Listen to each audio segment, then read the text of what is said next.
Hey guys, this is Tom Bucks, and I'm back from OCG land. I've been away for about 3 weeks, and I got to catch the tail end of YCS Providence and got to catch up on some of these updates. I want to give you guys my thoughts on some of these updates, the prizing updates, the winners, the format, and even show you guys some stuff that I got from Asia. So, you know, some stuff like this, some of these sleeves, you know, we'll get into that in a second. So first of all, let's take a look at YCS Providence. I mean, one of the most exciting things that they had there was that they announced the update on prizing. Stamp cards, day 2, top 32, top 16. This has been a very big announcement and overall received pretty positively. I know there's still kind of few things here and there that you can probably nitpick, and I'll talk about that in a second. But to me, the biggest plus here has to be the day 2 prize card. Why? Because this is something that never existed before.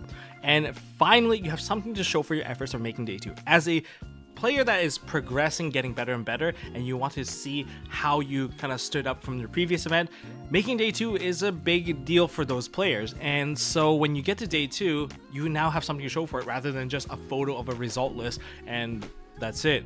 So this is a very big plus, and it's going to encourage more and more players to play into the main event and not just drop out because, oh, I'm not going to make it.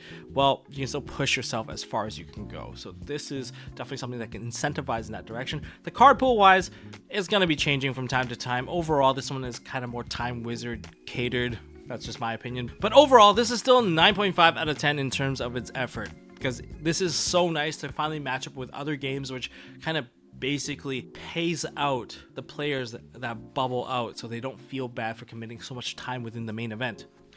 As for the top 32 and top 16, top 32, man, do you want to fight for that top 16. Top 16, you get an effect veiler. Top 32, you get a card trooper. I mean, I'm not like hating on the card trooper, but I feel like card trooper was just a very odd choice when it comes to this, especially if you play like a 9 to 10 hour tournament and you finally like lose out somewhere in top 32. And now you get a card trooper with a stamp. Okay, so the stamp part is already really cool. Okay, so you got an exclusive card for an event.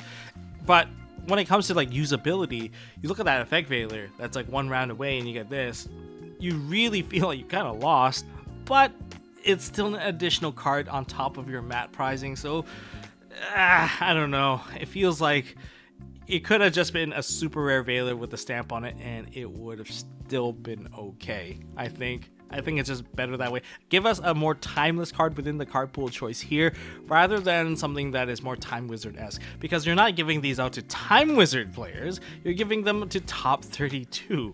So just as a point of trying to make sense of this, that's how I feel about it. Now, I guess we can kind of talk about the stamping. WCQ stamp versus YCS stamping. Which stamp is better? Which stamp should be worth more? Depending on how many YCSs are there. If there's more YCSs, then you're going to see more of these cards. WCQ, remember that it's only really ran once per region. NAWCQ, Central, I think there's Latin America, Oceanic, and Europe. So you can try your hardest to get the same copy across the board, but that's going to be a bit harder, especially when we get to the top 16 area where there's even less. There's a lot less of these, right? And I think it's really cool. I think they could probably even expand it even further. Maybe that's going down the chain so far, but for now what we see is that, hey, they can probably push it into like eventually making full arts. I mean, we've seen templates of like full arts made by Galzo, like, oh, these are potential opportunities, and we've seen the World's Prize card from 2024, the Rush Duel one, which was a full art card, just break out of the border, maybe just make it a little bit more exclusive. And if they're able to do that, I mean, Yu-Gi-Oh will kind of get closer to matching up in terms of prizing to all of these other competitor games. That's all I really have to say. Give us full arts. That's all. But it's really cool. The effect veiler, I mean, it's just matching OCG. Japan already had it, right? As for a summary update to what happened at YCS Providence, the winner, Charlie Fudge III, he played Mitsurugi Raizio. As for the top 32 decks, in terms of the most represented decks, was Mitsurugi Raizio and Malice and Ignister Malice. Those are the most represented. Unique decks included Heraldic Beast Raizio. There's also a Blue Eyes Primite deck, Horus Christian by Steven Santoli, Mermail Atlantean, and a Bestial Fiendsmith, and a Cashier Regenesis. So there were a couple of interesting decks that were a bit more unique in there, but a majority with just Mitsurugi Raizio and Ignister Malice, and that's within the prediction of what I posted like a week ago or something. Okay, so I'm back from OCG land, and what did I do over there? Well, I had a little mini vacation as well, dealing with some logistical stuff. I was mainly in Hong Kong, but I was in Japan for a good 6 days, and while I was there, picked up some stuff. Number one thing I picked up, a bunch of Yu-Gi-Oh cards that are from Justice Hunter, but just the OCG version, and guess how much that cost me? It cost me about 100 American for both cores of Yummy and Dragon Tail. And the most expensive part of Dragon Tail literally was this card, the boss monster. This one being an ultra rare, it was 2,380 yen. That was the most expensive card, and you needed a playset, so I had to kind of roll and just pay for it. But the rest of it, most of it just were a couple of bucks here, a couple of bucks there, and to get both cores of Yummies, and damn, this thing is so cute. Don't you agree? I can't wait. And it seems like there's going to be other flavors available. If you look at it, it seems like there should be other flavors available. Like, there's actually a menu at the bottom. I never really noticed it, but it's really cool. But yeah, this was very affordable. I'm going to learn the translation and memorize everything so that I can actually put some games into it. Now, aside from getting that, I saw this thing that caught my eye, and man, I have a copy in like somewhere over there in my little shelf there. But this being a card that is only $1.80, or actually for Americans it's probably even less because I'm using a Canadian conversion here. Yeah, I don't know how I feel about this. Okay, yeah, supposed prize card. Okay, and other things I kind of picked up that was really cool and I really enjoyed was these things, these little tiles. They're acrylic tiles. The backing is like the card, and then it's about this thick. And now you can get a full view of it. But yes, this is what Dragon Master Knight. It's pretty cool. I really like this thing. And then there's the Stardust. And let's not talk about Stardust. This thing cost me so much. So this is not a gacha machine. It's not a gacha machine. You don't pull this out of a gachapon egg. You get it from these packs. And guess how you get these packs? It's a crane game. And how I get these crane games? By putting money in and hoping for the best. So the first three that I played to get wasn't too bad. And the original one that you guys might have seen on the channel earlier or on my Twitter or my X is this Zeus. So my friend gave me a Zeus.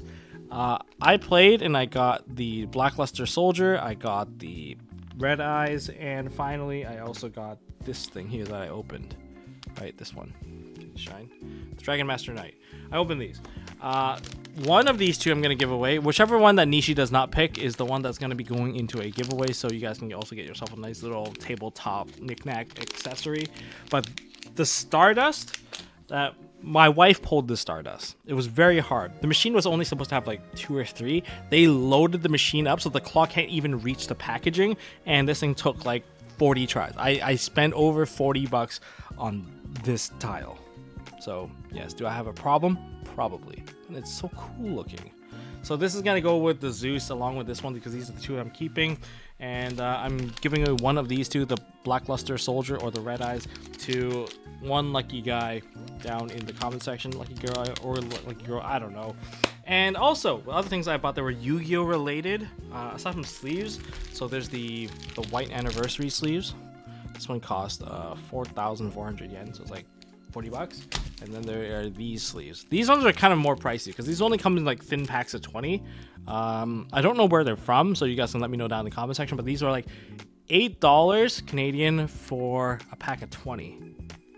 Bit pricey to me, but the design here, it has it's like that shattered design that's on the Worlds mat of 2023. If you go back to 2023, you'll see that these are the designs on those mats. There's also like a gray one. I kind of wish there was a red one because I would have picked the red one instead, so I would blue and red, but here they are. They're not the World's design. No, they're not. Just in case you guys are wondering. And I also picked up a bunch of these figurines, these Duelist figurine. I'm giving away this one, okay? This one is I'm giving away. I already cracked open a couple of them, so the ones that I have are in the back over there. I'm just gonna show you guys pictures here. So yes, there's Kaiba, Yugi, but in terms of what else you can get, so these are the available ones. There's Joey with Red Eyes, Mai with the Harpy Ladies, and Merrick with Ra. And on the other hand, most of you guys will probably want the Yugi with Dark Magician, Yugi with Dark Magician Girl, or the Seto Kaiba with the Blue Eyes White Dragon. So it's RNG. It's completely random. Here, this is what it looks like. All right, it's kind of cool. And I also bought like a Hunter x Hunter thing, or Hunter thing. And was that all the Yu-Gi-Oh I bought? Oh, one more thing that I try to do over in OCG land is, especially in Japan, I try to flip my cards. I try to go to the store, because most stores, they buy cards, they buy singles, and I had like these singles I want to flip because I want to convert it maybe into another meal of Wagyu, maybe another meal of omakase sushi, which is close enough. I mean, this card itself is already worth quite a bit. This is like the QCR Dominus Impulse, and even the regular one's like $30, so like even if I get 50%, it'll cover for quite a bit of my meals, or I can even get myself another bowl of ramen. But unfortunately I couldn't do that because, you know, in Japan, I think most stores, they have the antiquity buying and selling law that requires you to be a Japan citizen, or at least have a resident card, so that they can be tracked back to you. And unless you have a friend that has a resident card over in Japan, don't bother trying to sell this stuff in Japan. You can probably get away with it in Hong Kong because they don't really care. They're just gonna lowball the crap out of you. But if it's in Japan and you want to get a fair and decent price, you're gonna need someone to give you a little bit of aid, or otherwise they need to buy and sell off of you personally and not from the store.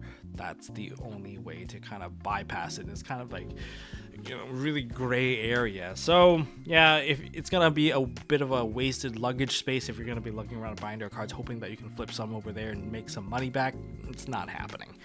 And I think that's all the Yu-Gi-Oh I've done. Yeah, that's about it. Link down below, and the winner will win this, and I'll probably just throw in one of these tiles. Whichever one that Nishi does not want is the one that you guys are going to get. So you still get something iconic, either a BLS or a Red Eyes Black Dragon. All right, link down in the description if you guys want to win some of this stuff. That's all I really want to talk about for now, but yeah, I'm back, guys, so I'm going to be sharing with you guys more content. You're going to break down weaknesses, counter guides, live duels of new archetypes. You know, I'm going to learn how to play these OCG decks so that I get a little bit of a head start. By little, I mean I'm going to memorize every single combo line available possible with those. And yeah, don't forget about the giveaway down in the description. So aside from that, I got to crack open a box of Alliance Insight and hope for the best, because I just got back and this is my first box back from OCG. All right, see you guys.